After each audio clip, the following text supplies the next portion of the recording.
All right, so let's dive deep today. We're tackling your question, and it's a big one. Can global peace, really ever be achieved? That's a question a lot of people ask. It's not just about hoping for peace, right? It's about understanding how we could even get there. Exactly. We've got some fascinating material to work with today. It looks at global peace from the Baha'i Faith's point of view, and it mixes that with insights from social science, about human evolution and conflict. That's what makes this approach so unique. You have this optimistic vision of what could be, but it's grounded in an understanding of what's happening in the world right now. So you're asking if global peace is even possible. The Baha'i teachings talk about this future golden age of global unity, and it's not just like a temporary pause on fighting. Right, it's not just a ceasefire. It's a complete transformation of how human society works. Imagine a world where race, religion, nationality, even economic class, they just don't divide us the way they do today. Justice is the foundation. We celebrate our differences, and everyone's working together for the common good. Whoa, that's a huge shift from where we are now. Makes you wonder if we're even wired for that kind of unity. Especially when the source material even says, a lot of religious leaders today are actually making divisions worse, not better.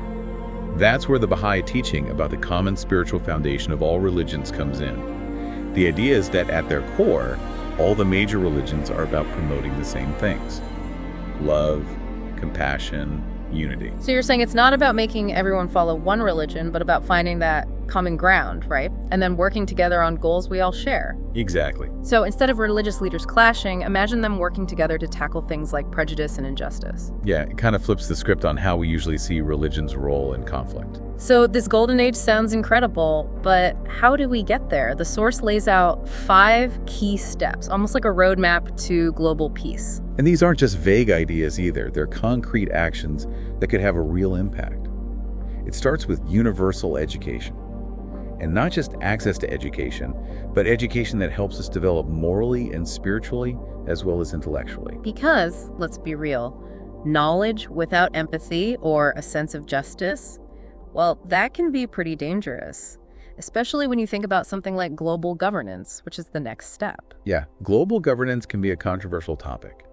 But this source material isn't talking about some kind of all-powerful world government. Right, it's not about one government taking over. Think of it more as a system for dealing with global challenges that affect everyone, like climate change or pandemics. So instead of each country trying to go it alone, we'd have systems in place to work together internationally. But you also mentioned something in your question about corporations profiting from conflict, and I'm curious where that fits in. Well, that connects directly to the source's focus on economic justice. We can't have peace without addressing the huge economic gaps we see globally. So it's not just about ending poverty, it's about creating a system where everyone has a real chance to live a good life. It's a pretty radical idea, isn't it? Especially when you consider how much influence corporations have in global politics. Absolutely. And the Baha'i teachings challenge that head on. They call for economic systems that put human well-being ahead of profit. So it's about fairness, right? Getting rid of poverty and moving away from systems that just prioritize making money above everything else. Exactly. That brings us to the 4th step, which is eliminating all prejudices. Racial, national, religious, economic, the whole spectrum. This one really hits home, especially when you see how often politicians use division to gain power. It's a huge challenge. The source acknowledges that. To overcome prejudice, we need to recognize the inherent worth and dignity of every human being, no matter their background. So no more us versus them. Right. It's a call to action. Dismantle racism, achieve gender equality, get rid of nationalism. Right. We're talking about a complete societal overhaul. So that's where the Baha'i idea of global citizenship comes in, right? Moving past those borders on a map and embracing our shared responsibility for the planet. Exactly. It's about moving away from us versus them thinking, which is so common in politics. We'd focus on everyone's well-being, not just on winning power. Okay, so we've got this vision for a more peaceful world, but is it realistic? I mean, are we just hardwired for conflict because of our evolutionary past? That's the big question, right? And it's something you specifically asked about. The Force explores this by looking at what we know about human evolution. Some argue that competition and conflict are just part of our DNA. So it's not all about survival of the fittest. Well, the source pushes back on that idea. It highlights modern social science research that emphasizes our capacity for cooperation. So we're capable of more than just fighting. There's a lot of evidence showing our ability for empathy, collaboration, and working together. In fact, haven't we always relied on cooperation? I mean, think about how we developed language, agriculture, the societies we live in. Exactly. Yeah. So maybe we're not doomed to keep repeating the same patterns of conflict. Maybe there's hope for something different. This golden age still feels pretty far off, though. What can one person actually do to contribute to such a massive shift? That's where those 5 steps come in. They become less about a far-off dream and more about tangible things we can all do. So it's not about waiting for some huge, sweeping change. It's about taking action in our own lives. Right. So starting with ourselves, right? But before we jump into what those actions might look like, there's one more step we need to explore, this idea of universal spirituality. It's the 5th step the source material talks about. And before you think this is about everyone adopting one specific religion, let me clarify. The source is clear about that. So what does it mean then? It's about nurturing the inherent spiritual capacity within each person. Your specific beliefs, or even if you consider yourself religious, that doesn't matter. So it's not about imposing a belief system. It's about tapping into that deeper sense of purpose and connection that drives us to do good, right? That makes sense, especially when you think about how much conflict comes from a lack of empathy and understanding. Exactly. The source suggests that nurturing our spiritual side can make us a force for positive change, not for division or control. So it's about cultivating qualities like compassion, generosity, and feeling responsible for humanity as a whole. That's it. And it all ties into the Baha'i vision of a unified world where we celebrate diversity, not just tolerate it. It's that unity and diversity concept we talked about earlier, but realistically, how do we get from a world full of conflict and division to this ideal of harmony? It's easy to feel overwhelmed by how big the task seems. The source reminds us that throughout history, humans have achieved amazing things when we've set our minds to it. We've abolished slavery, expanded civil rights, created international institutions. We've overcome challenges that seemed impossible. So it's about remembering we're not just passive bystanders. We each have a role to play, something to contribute. Right. Okay, let's get practical for a moment. What might this kind of global peace actually look like in our daily lives? Well, imagine a world where war is not just unthinkable, it's obsolete. No more armies, no more weapons, no more spending trillions of dollars on defense. That would be incredible. Think about all those resources that could be used for education, healthcare, sustainable development, things that actually improve people's lives. Exactly. And imagine borders are no longer barriers, but bridges connecting cultures and people. Traveling is easy and free, languages are shared and celebrated, people can live and work wherever they choose. It would transform the way we interact with the world. No more visa applications, no more travel restrictions, no more feeling like a stranger in a new place. But what about the economic side of things? We can't ignore how poverty and inequality fuel conflict. You're right. The source is very clear about that. Economic justice is crucial for lasting peace. It calls for a system where everyone has access to basic necessities like food, shelter, healthcare, and education. So it's not just about survival, it's about making sure everyone has the opportunity to thrive. Sounds idealistic, but honestly, it's kind of refreshing to imagine a world where everyone has a real shot at a good life. And it's not just about material well-being either. Right, it's about more than just stuff. It's about a world where everyone can grow and fulfill their potential. Imagine access to education, healthcare, even art and culture being considered basic human rights. That's a powerful image. It would mean a radical shift in our values, wouldn't it? Moving away from this constant pursuit of more, more, more. It would. Let's be real, though, that kind of change doesn't happen overnight. Where do we even start to tackle such deeply ingrained ways of thinking and behaving? It starts with each of us, examining our own beliefs and behaviors. So looking inward. Yeah. Are we contributing to peace or to division? Are we treating others with kindness and respect, even those who are different from us?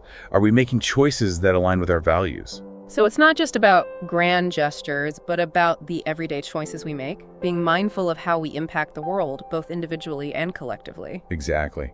And remembering that we're not alone in this. There are tons of individuals and organizations around the world working for peace. So find those groups, those people who are already taking action, and join forces with them. Absolutely. We can learn from each other, support each other, and amplify our collective impact. You mentioned earlier that global peace requires a transformation of the human heart. That seems like such a daunting task. How do we even begin to cultivate that kind of change on a global scale? The source emphasizes the importance of nurturing our spiritual and moral evolution. And this takes both individual and collective effort. So what does that actually look like in practice? It means taking responsibility for our own growth, examining our own biases and prejudices, and actively working to cultivate things like empathy, compassion, and understanding. But it also means creating social structures and systems that support this moral and spiritual development. So it's not enough to focus only on individual change. We need to create environments that encourage these values on a societal level. That's right. Think about education systems that prioritize character development, not just academics, or economic policies that focus on well-being instead of just endless growth. It's about building a culture where these values are actually lived out, not just talked about. Exactly. It's about changing our priorities, Hmm. recognizing that material wealth and power are ultimately meaningless if they come at the expense of human dignity and well-being. That's powerful, but also challenging. It asks us to question some of the most basic assumptions our world is built on. It does. But the source reminds us that humanity has gone through profound changes throughout history. We've evolved morally, socially, technologically. So we're capable of change. Right. And if we can learn from the mistakes of the past, if we can use our collective wisdom and compassion, then maybe this vision of a peaceful world is not just a dream, but a real possibility. And maybe it's a possibility that's closer than we think. It's about recognizing that we are at a crossroads. We can keep going down this path of conflict and division, environmental destruction. Yeah, it seems like that's where we're headed. Or we can choose a different future, one based on unity, justice, and sustainability. So it's not about ignoring the problems, but about realizing we have the power to choose a different way forward. That's a pretty empowering thought, even if it seems a little overwhelming. Absolutely. And the Baha'i teachings give us a framework for how to do that. They emphasize individual and collective transformation. We've talked a lot about the big picture stuff, but I think it would help to ground this vision of global peace in real life. What would a truly peaceful world actually look like day to day? Imagine justice actually prevails. Laws are fair, everyone's rights are protected, discrimination based on race, religion, gender, any arbitrary category, it's just a bad number. So no more glass ceilings, no more systemic bias holding people back. Everyone has a real chance to reach their full potential. Exactly. And diversity isn't just tolerated, it's genuinely valued. Different perspectives become strengths. They enrich our understanding of the world, and they encourage innovation. You mentioned earlier that war would be obsolete in a peaceful world. What would that look like practically? Think about it. Instead of spending trillions on weapons and arms, all those resources could be used to address the things that actually cause conflict. Poverty, inequality, lack of education. Shifting our focus from defense to development, Right. from competition to cooperation. Exactly. Imagine scientific breakthroughs being shared openly, countries collaborating to solve global problems like climate change and poverty. It would totally change how we approach everything. Healthcare, environmental protection, you name it. It would. But what about those who benefit from the way things are now? The people in power who profit from conflict and inequality. How do we overcome that? That's where the Baha'i teachings about moral and spiritual evolution are so important. It's not enough to change laws and systems. We need a fundamental shift in our thinking, a real change of heart. So changing how we think, how we relate to each other, how we see our place in the world. Precisely. It's about moving away from self-interest and embracing a sense of responsibility. Responsibility for the well-being of humanity and the planet as a whole. It sounds amazing, but I have to be honest. A part of me wonders if it's really possible. Are we truly capable of this kind of change? The world might seem full of conflict and division, but history shows us something else too. It shows us that humans are capable of incredible things. Acts of courage, compassion, and transformation. It's about choosing to believe in a better future and actively working towards it. So what's your advice for our listener? What can one person do to help create this more peaceful world? It starts with the choices we make every single day. Choose kindness over judgment. So simple, but so powerful. Choose understanding over prejudice. Choose to collaborate instead of compete. And what about those 5 steps we discussed earlier? How can those guide us towards a more peaceful future? Remember, those 5 steps. Universal education, eliminating prejudices, global governance, economic justice, and universal spirituality. These aren't just abstract ideas. Right, they're not just theories. They're areas where we can take real action. So it's about finding ways to contribute to those areas. Maybe supporting organizations working for educational equality, advocating for fair economic policies, or even just having real conversations with people from different backgrounds. Exactly. Every action, even the smallest one, makes a difference. Makes you realize that creating a more peaceful world isn't just about grand gestures, it's about the choices we make every day. And those choices, multiplied across millions of people, they have the power to create real, lasting change. And those choices, when we all make them together, they can really transform the world. It's a collective effort. It is. It's about recognizing we're at a crossroads. We can continue on the path we're on, the one filled with conflict, division, and, environmental destruction. It's a scary thought, to be honest. It is. Or we can choose a different path, one based on unity, justice, and sustainability. Yeah. It's about believing in a better future and then actually looking toward it. It's not easy, that's for sure. No, it's not. But the Baha'i teachings offer a framework for how we can get there. They emphasize the importance of transformation, both individually and collectively. We've talked about the big picture a lot, but I think it'd be helpful to bring this vision of global peace down to earth a bit.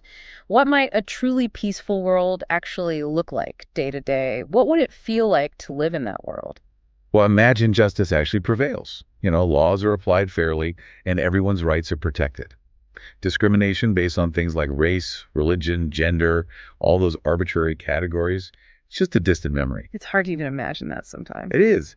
But in this peaceful world, everyone has a genuine opportunity to reach their full potential. So no more glass ceilings, no more systemic biases holding people back. Right. And diversity isn't just tolerated, it's truly valued.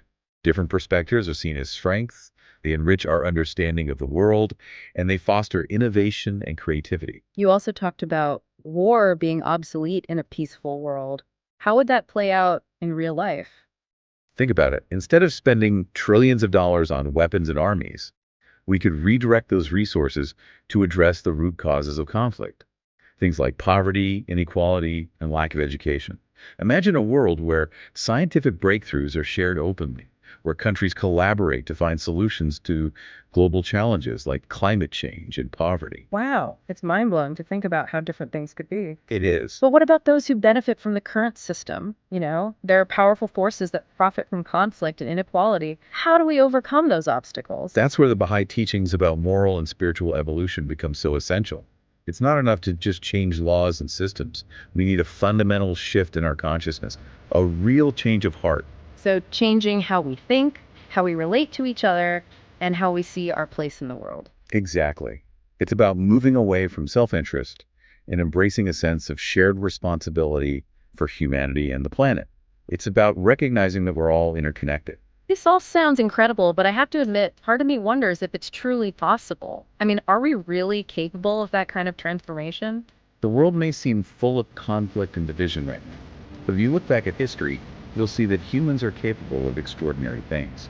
Acts of courage, compassion, and transformation. It's about choosing to believe in the possibility of a better future and actively working to create it. So what advice would you give to our listener? What can one person do to contribute to creating this more peaceful world? What's a good place to start? It starts with the small choices we make each day. Choose kindness instead of judgment. Choose understanding over prejudice. Choose collaboration over competition. Small steps that can lead to big change. Right. And remember, those 5 steps we discussed earlier: universal education, eliminating prejudices, global governance, economic justice, and universal spirituality. Those aren't just abstract concepts. They're areas where each of us can take concrete action. So it's about finding ways to contribute in those areas, right? Whether it's supporting organizations working for educational equality, advocating for fair economic policies, or even just having meaningful conversations with people from different backgrounds, every little bit helps. Exactly. Every action, no matter how small, ripples outwards. It contributes to the collective effort to build a more peaceful world. That's a powerful thought to end on. Thank you so much for joining us for this deep dive. It's given us all a lot to think about and hopefully a renewed sense of hope for the future.